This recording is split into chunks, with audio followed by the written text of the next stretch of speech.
Hello, hi guys! Magandang hapon sa inyo lahat.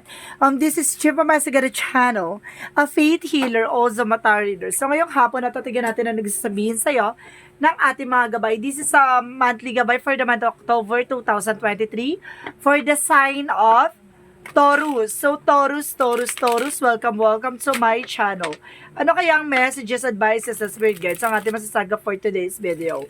Kanino naman kayang energy o kaganapan sa buhay ng mga Taurus ang ating mahagilap? So guys, this reading is a reading lamang, hindi lahat makaka-resonate. Kunin lamang pa makaka-relate sa inyo and comment down below kung kaninong energy ang ating nasagap. And of course, don't forget to like and subscribe my channel and hit notification bell for more videos updates. Sa mga hindi pa po nakakapag-subscribe sa aking channel, please click nyo na po ang subscribe button dyan sa baba for all bell para updated kayo sa mga videos na i-upload natin every time and every moment. So guys, kamapit-kapit ka dahil ito namin sa'yo ng ating mga gabay. Angel Spirit Messages, ano pinakamensahe sa iyo ng ating mga gabay for the sign of Taurus for the month of October 2023. Angel Spirit Guides, there's an Empress card. So, ibig sabihin, there's a revert, no? Maaaring, sinasabi dito, magkakaroon ka ng panibagong eksena or magbukas ka ng panibagong negosyo or hanap buhay, no? And because there's a Moon card, no? Ibig sabihin dito, mayroon ditong revelasyon, no? And of course, there's a dreams coming true. At the same time, dito may sinasabi na bagong eksena. Bagong revelasyon. No? At the same time, there's a Three of Swords. Kumbaga, there's an heartache or there's an abandonment. Or magdadala sa ito ng sakit ng eksena. At the same time, there's a Page of Wands.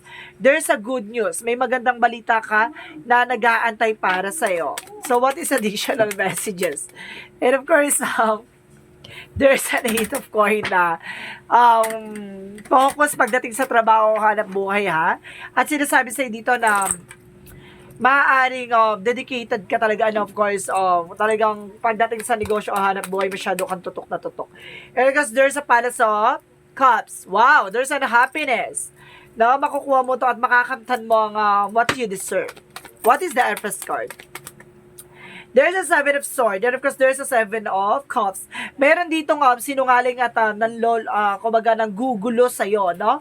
Babae to na nanggugulo sa'yo. Kumbaga, sinasabi sa'yo dito, may sinungaling, may manloloko, at may taong talagang inggitera ng gugulo sa'yo. What is the Moon card? And of course, sinasabi dito by the Hangman. Kumbaga, there's a delays, no?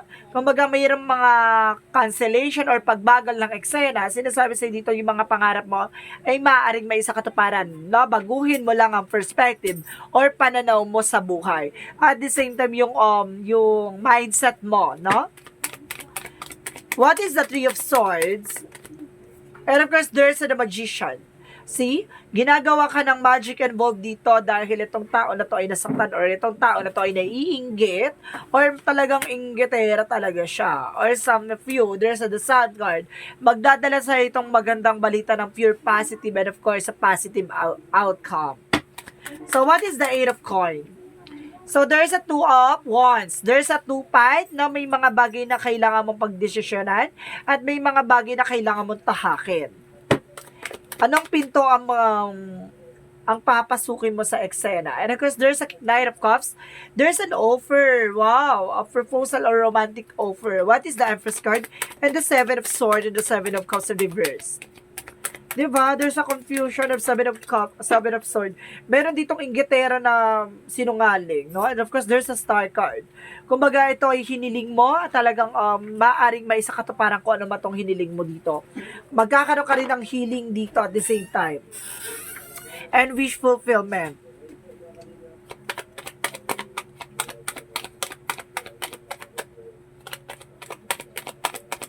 Additional messages.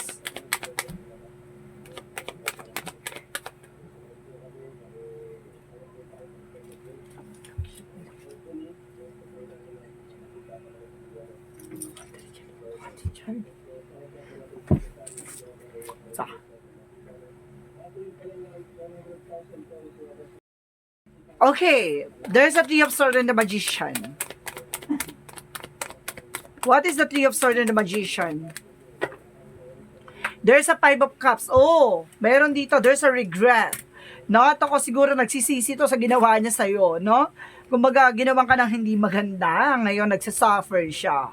So, what is the Page of Wands and of course the Sun card? Kumbaga, there's a Nine of Wands in reverse. Ibig sabihin dito, lapit mo na sa success. And of course, mapagtatagumpayan mo na tong bagay na to, no?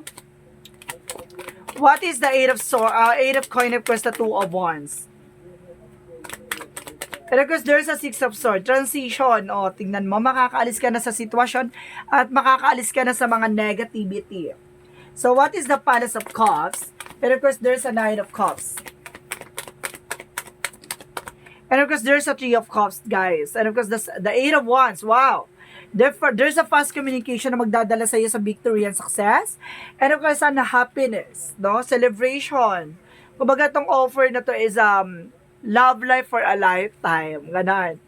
Let's see what is additional messages for the outcome. Ang outcome is the Page of Cups. Listen to your intuition. Listen to your gut feeling, no? And of course, there's a Queen of Swords. There's an information na natanaw mo na ang mga pangarap mo. No? Ngayon pa lang, parang malayo pa lang nakikita mo na ang magiging resulta. And of course, there's a Queen of Wands. Magkaroon ka lang ng confidence sa sarili mo. No? Kumbaga, labanan mo yung takot at pangamba mo. What is the lover? What is the romance angels?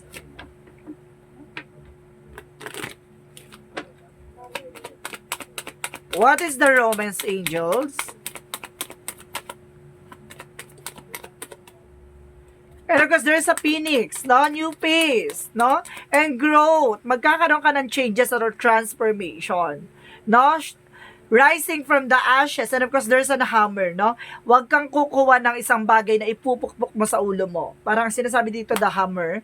Or there's a sabotage, no? Kumbaga, huwag kang kumuha ng tao na, kumbaga, or information. Kasi itong tao na to kumukuha ng information sa'yo. Kinat mo na eksena na to eh. Kung naging maganda na eksena mo ngayon, wag mo hayaan makapasok siya ulit sa landas mo. No? So, what is a yin and yang oracle card? There's a past, lack, see? Suffering. Kung ano tong tao na to, nagsasuffer ito ngayon. And of course, there's a rejection and loss, no? Kumbaga, nagkaroon talaga siya ng losses. At the same time, there's a truth reveal. No? Lumabas ang katotohanan sa likod ng eksena na to. And of course, there's an empathy, breakthrough. No? Ang tagumpay ay nasa sayo. No? Deserve. So, what is additional messages? What is additional messages, angel spirit guides? There is a third eye, clairvoyance, no? Kumbaga may third eye ka dito, T. Meron ka kakayanan or nakikita mo na yung mga nangyayari sa paligid mo na hindi normal, no? There's a black magic involved. At the same time, there's an inner self, no? Kumbaga nalalaman mo na yung katotohanan sa sarili mong eksena. And of course, there's an awakening. Parang bigla ka natauhan, no? At nalaman mo yung mga bagay-bagay na nangyayari sa'yo. Kumbaga, it's not a normal thing, no? What is the Arcangel Raphael messages? There's an increased energy. Increase daw energy mo. Ibig sabihin, magpalakas ka ng iyong enerhiya or kailangan mong palakasin ng spirituality mo. So, what is additional messages? And of course, sinasabi dito, there's a strength card. Strongest energy na yun nga, diba? Ini-encourage ka dito na hamarap ka sa mga bagay na kinakatakutan mo. And of course, there's a writing. Kumbaga, sinasabi dito, magkakaroon ka raw ng kagalingan. Kumbaga, yung mga bagay na alam mo makakatulong sa'yo, kumbaga, may ilalahad na. So, let's see what is additional messages. And of course, there's a change. Oh, may pagbabago talaga dito and courage, oh. Para sinasabi, encourage mo yung sarili mo dito na labanan mo yung takot at pangamba mo. At ito yung kailangan mong baguhin. Lalo-lalo yung pag-aalinlangan, no? What is the Monsology?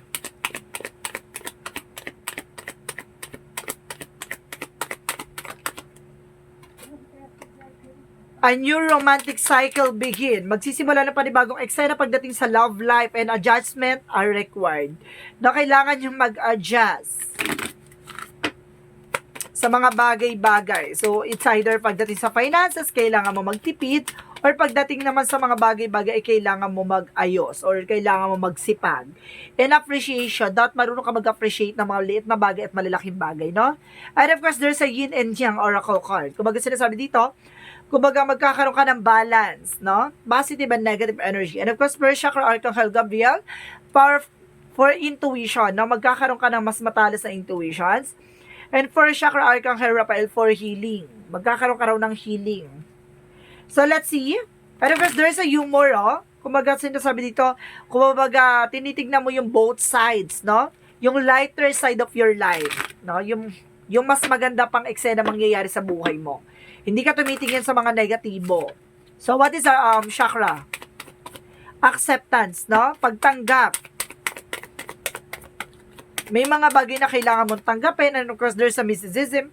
Maraming misteryo sa likod ng eksena na to. Marami ka pang hindi nalalaman, at maaaring mailantad na, at maaaring malaman mo na this coming October. So, what is Archangel Raphael? Michael? Your children are watched over by angels. Some of you, kung may mga anak kayo, ginagabayan daw to ng ating mga gabay. And of course, pay attention to your dreams. No? Tumuto ka lang sa iyong mga pangarap, sa mga bagay na gusto mong gawin sa buhay mo. And you created the situation and you have the power to change it. No? Ikaw yung naglagay sa sarili mo sa sitwasyon na yan. Ikaw din yung makakagawa ng parang para makalis ka dyan. So, ibig sabihin dito, or some of them, may pumasok sa eksena ko dito na minsan daw kasi mas kumbaga, na nasanay, no? Nasanay dun sa tulong or nasanay dun sa bigay mo, no? Naging obligasyon na. Tapos nasanay, naging tamad na sila. May ganun akong eksena na sasagap dito. Kaya sinasabi ko sa iyo dito na kumbaga, may mga bagay na kailangan lang natin maging balanse. Pangit kasi yung sumusobra. Mas lalo sila nagiging greedy, no? What is the romance angels? Minsan kasi guys, ang pagtulong kasi may limitation yan, di ba? Kumbaga, kung alam mo na nakakagaang at nakakaluwag ka at kaya mong tumulong, tutulong ka. Pero wag nilang pinapwersa at wag nilang ginagawang obligasyon mong tumulong sa kanila, di ba? What is the romance angels? What is the romance angels? Kasi nagiging toxic na guys, may ganong eksena. Nagkakaroon ng toxic family dito. And of course, there's codependency. Addictions are affecting your romance life. See? Kumbaga yung addictions na nangyayari sa inyo ay nakaka-apekto pati sa love life. No? Kumbaga yun nga, 'di ba, naging naabuso nila, 'di ba, naging abusado sila dun sa paraan na yon. Pati yung relasyon niyo naapektuhan na. And of course, release your ex. No, kailangan mo ng pakawalan or kailangan ng makawala or kailangan ng mawala sa landas niyo ang ex mo, no? The time has come to clear your energy. So, what is the angel's number?